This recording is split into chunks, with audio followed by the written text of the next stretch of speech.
Ask the Messengers, the program that deals with substance abuse, real people telling real stories. Hosted by Pastor Lester Lewis, co-host Charlize Wilkerson and Leroy Carey. Where there is addiction, there is a chance for recovery. We're trying to help save lives on Ask the Messengers. Today on Ask the Messengers, I am your guest host, Tina Nelson. We'd like to welcome you to another series. This is Women Do Recover, Volume 5. And on this particular episode, we'd like to introduce to you our street reporter, LaShawn B., Rachel W., and LaShawn H. My drug of choice was, I started off with beer, and I graduated to alcohol. I preferred dark, Crown Royal was one of my favorites, and Hennessy, Martell. And then as time went on, it became, I call it Erky Jerky. I can't remember the name of it today, but I remember Paul Masson. And then towards my end, it was Chivas Regal whiskey. And also my other drug of choice was crack cocaine. Started off snorting it a little bit in my nose, never got an effect from it. But when I hit that pipe, it was on and popping. What's your clean date? My clean date, I like to say it this way, it is 6/6/99 or June the 6th, 1999. How did your using affect your relationship with your family? Well, believe it or not, my family didn't even know. Because I left home when I was 17. I went in the Army, and it was legal to drink then. So that's where my drinking career really blossomed. But I was already sipping and smoking marijuana joints on my way to school, high school. Because all of us in the neighborhood would get together and we would take our money and combine it, and somehow we would get joints, and somehow we would get beer, Coke 45, Old English, and we would walk to school from where we lived all the way on Finkel and Dexter to Central, and we would be pretty high by the time we got to school. And then third hour, we would have to go replenish ourselves. So Rachel, how did you mask that from your household?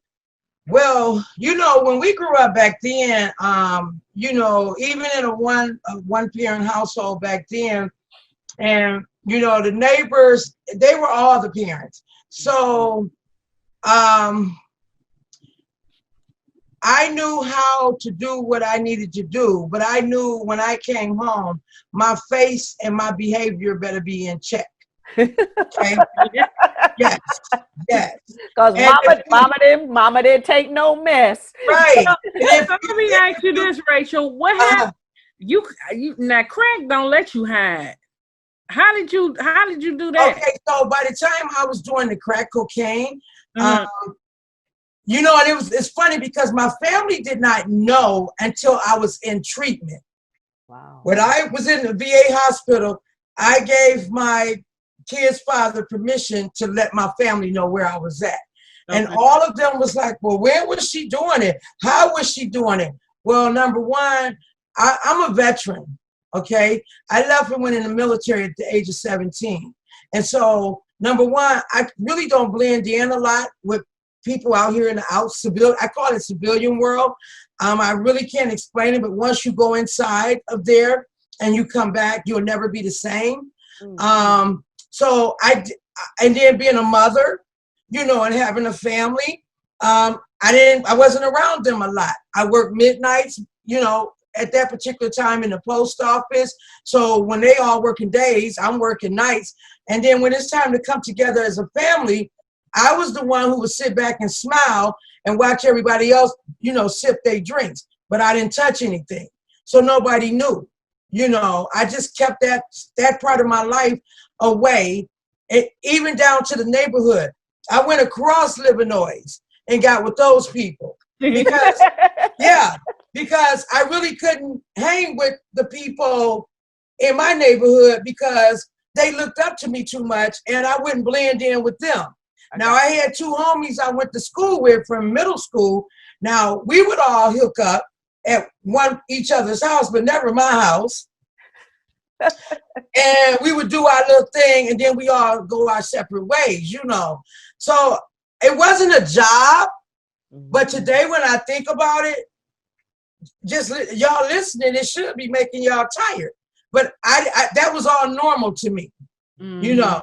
And then towards the end, of course, I don't want no company. I'm not sharing none of my stuff with you because y'all stealing and y'all think I don't know. I'm the only one with a real job, you know. So I'm coming with big money, big dope, you know, and I'm sharing with everybody, and I'm not going to leave anything behind, but y'all just still trying to shoot moves. So, of course, I started hanging out with Rachel. And so how I was able to do it then with children, when it was time for the kids to go to their dad for the weekend, then I just get bucked. Wow. Girl, so you like Bernie Mac, you get bucket naked. Yeah. And you know, I have 3 daughters today. One is 36, she'll be 37. One is 28, going on 29 this year. And then the baby girl is 25. They have never ever seen me high. Never. But they all grew up in recovery. They all, you know, everybody know them. But they've never, ever seen me high. Around June the 3rd,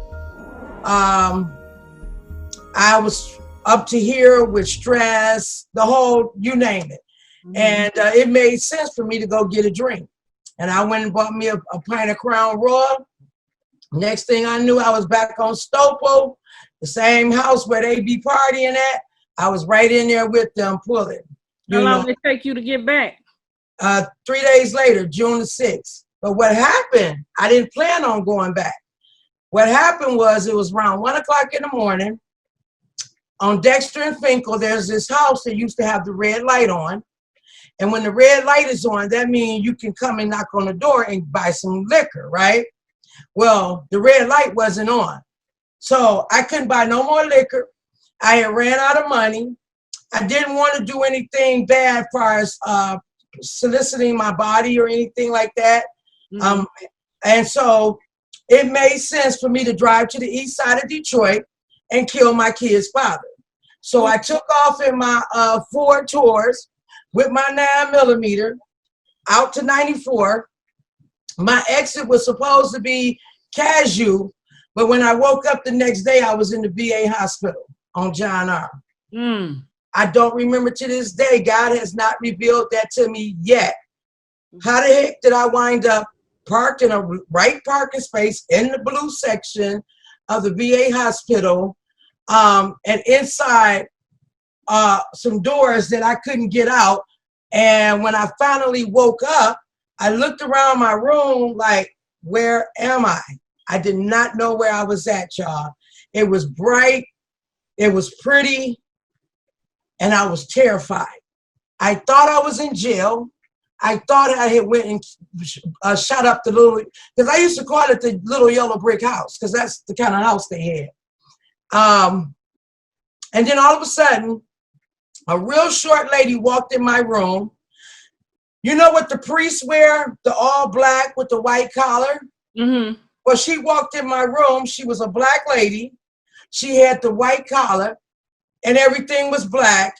And I really thought that I had lost my mind, because I had never seen a black person, a female, dressed like that. So I'm sitting there like, I don't know what that lady said to me to this day, but I remember crying. And when she left me with Proverbs chapter 3, verses 5, 6, and 7. It took years before I understood what those verses said.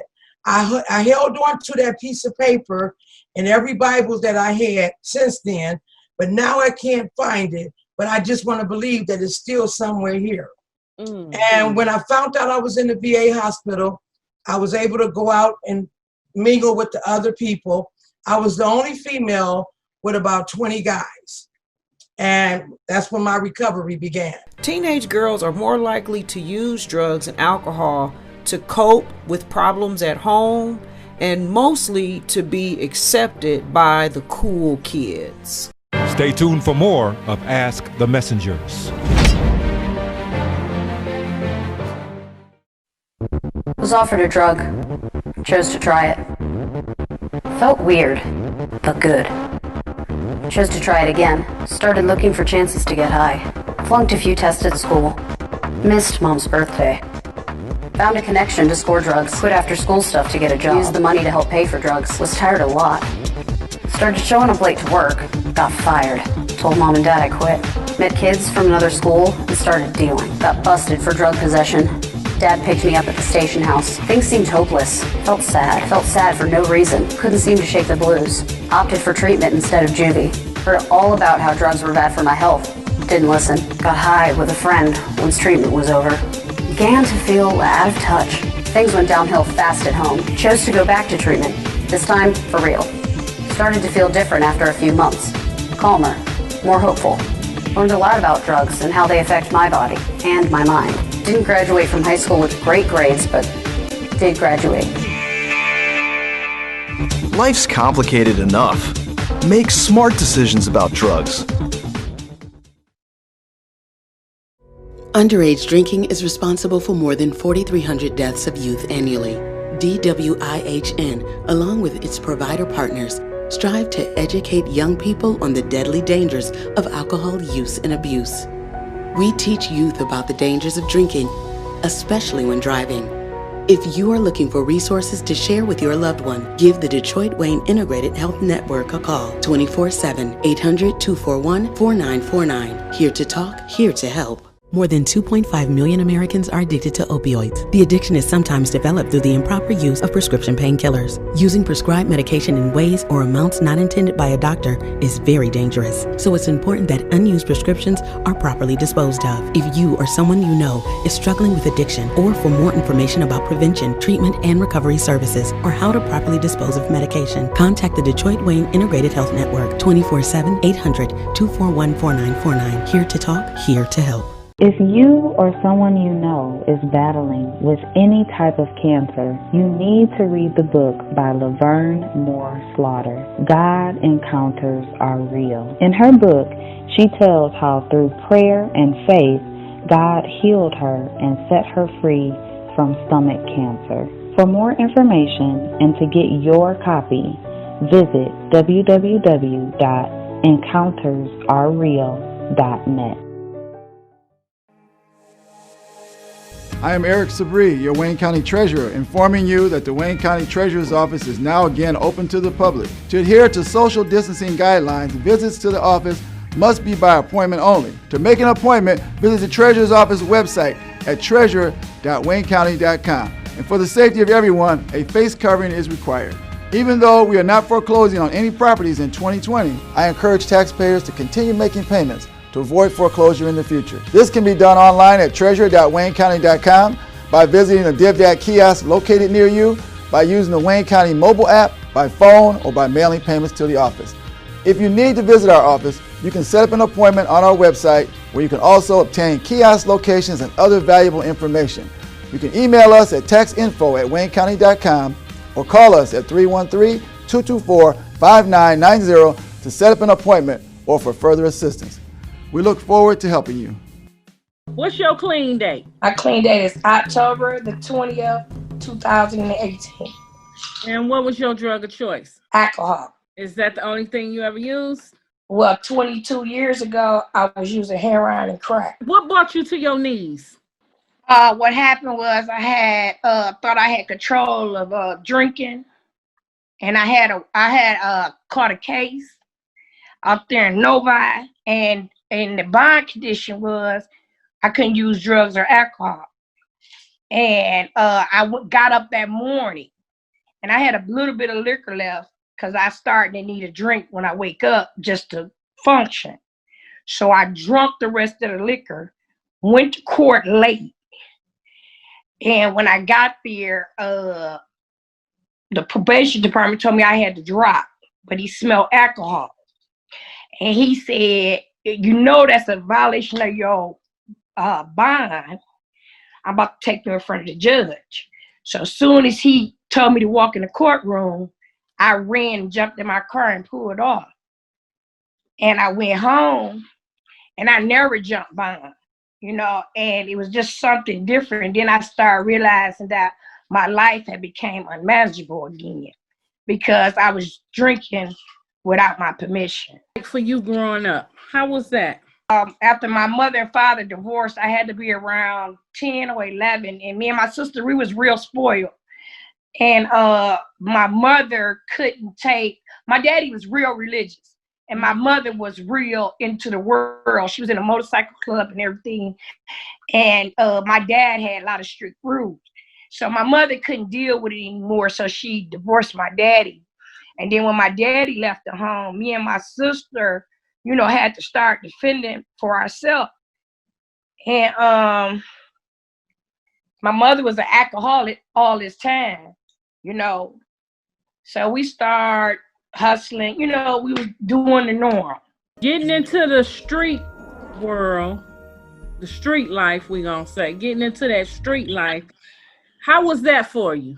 Okay, you know, I knew it was two sides to life. Mm-hmm. Because my daddy way and my mother way. And it was like, I enjoyed what my mother was doing. We had to go to church like 3 times out the week, and I just hated it. You know what I'm saying? But my mother's world, I cling to it. You know, so I knew you either can go right or you can go wrong at an early age because we was brought up in the church. And I choose the worldly way. And how long was you out there before you were? I started getting in the streets when I was 13. Okay. Okay, I caught 15 cases as a juvenile. I got 32 felonies as an adult. So I've been in a lifestyle all my life, and I'm 50. So I always knew it was a way out, you know, but I had got stuck. You know how you get deep into your addiction and you forget about the real world. And I had, you know, called one of my friends, which is you, and said, what was the 1-800 number? And you guided me, and you called Positive Image and got me in when I was at my weakest point. What are you doing different this time that you didn't do last time? I'm not allowing people to violate my boundaries. You know, now this week, a young lady, she violated my boundary. And that's something I learned in treatment this time, that I have to stand from, you know, I can't let nobody cross my boundaries. You know what I'm saying? When I say something, I gotta mean it, and I can't, wiggle the, I just can't will it for nobody.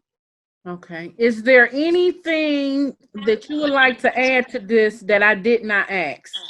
I know today that I am a full bloom addict. It ain't no chasing. You know what I'm saying? I understand today that I can't use nothing because I am an addictive person. Don't go away. Women Do Recover will be right back with a hope shot from our guests.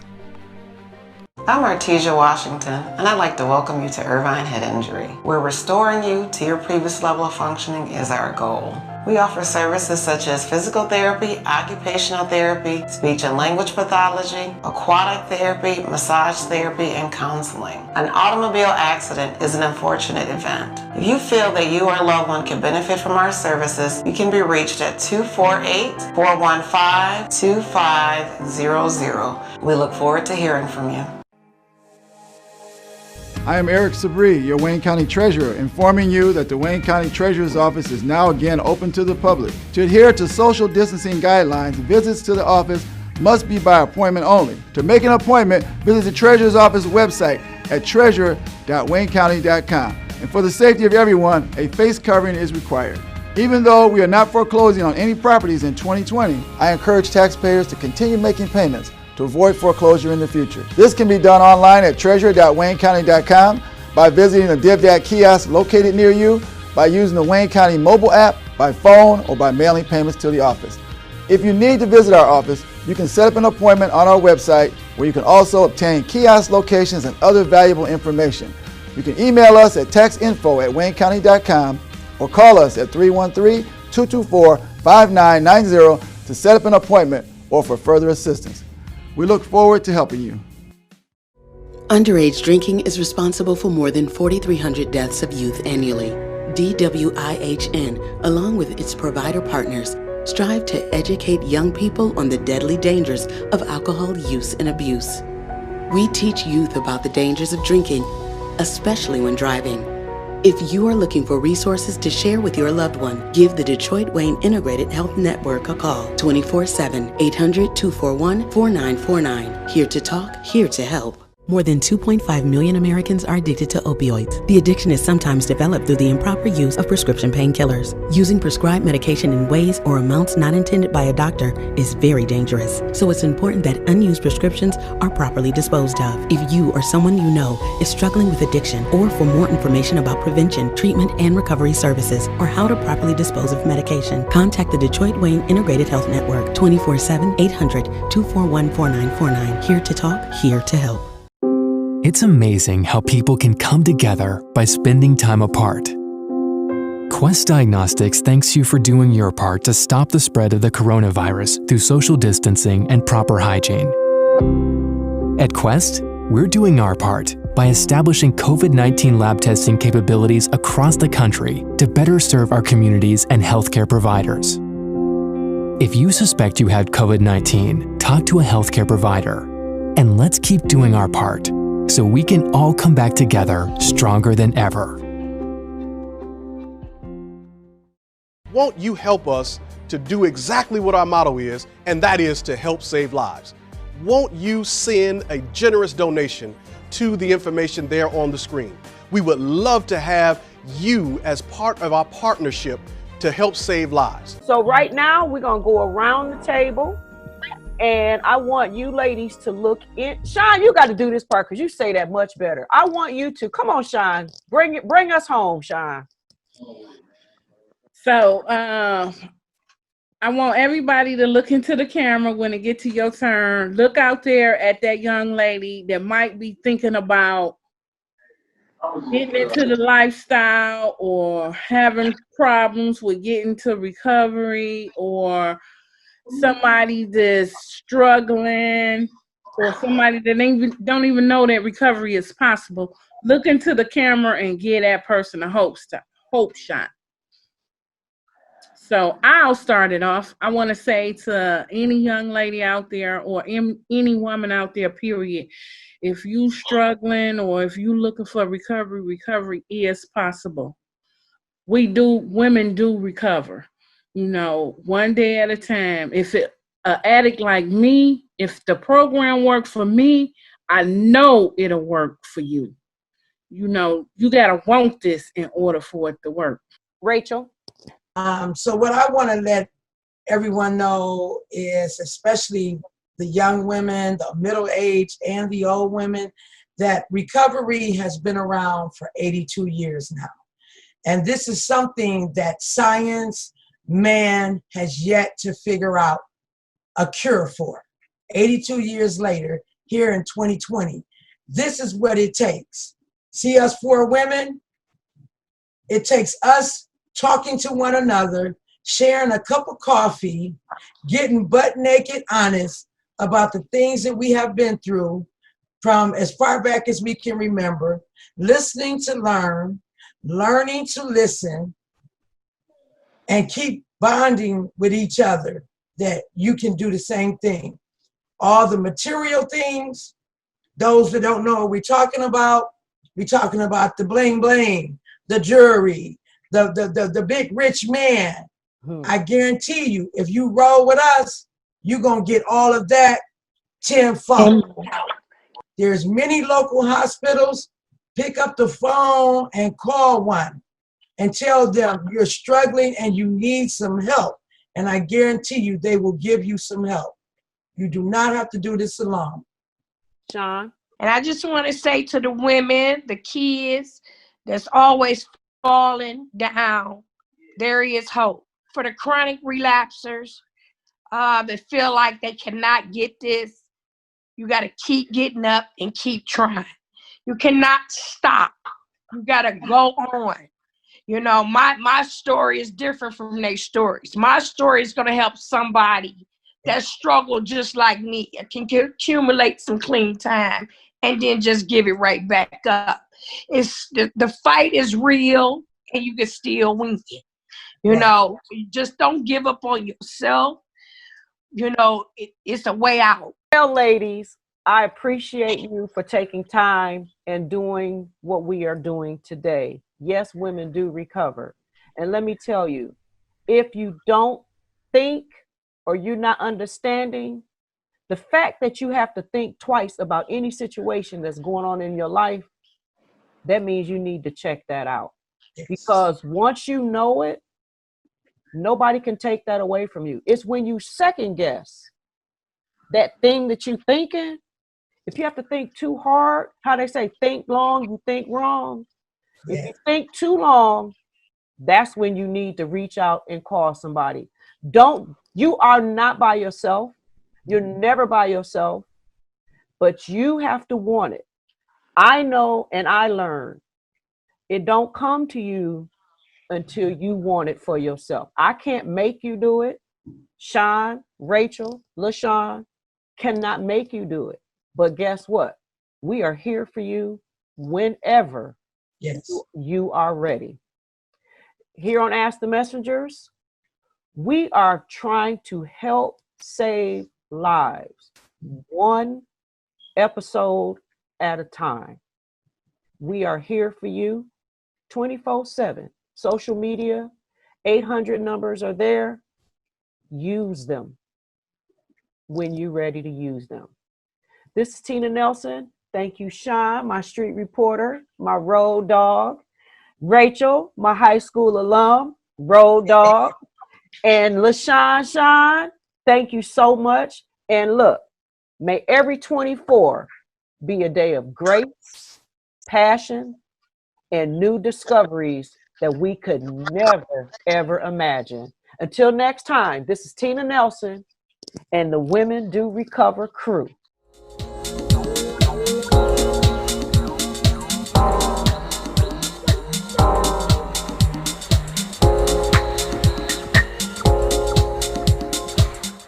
God, grant me the serenity to accept the things I cannot change, the courage to change the things I can, and the wisdom to know the difference.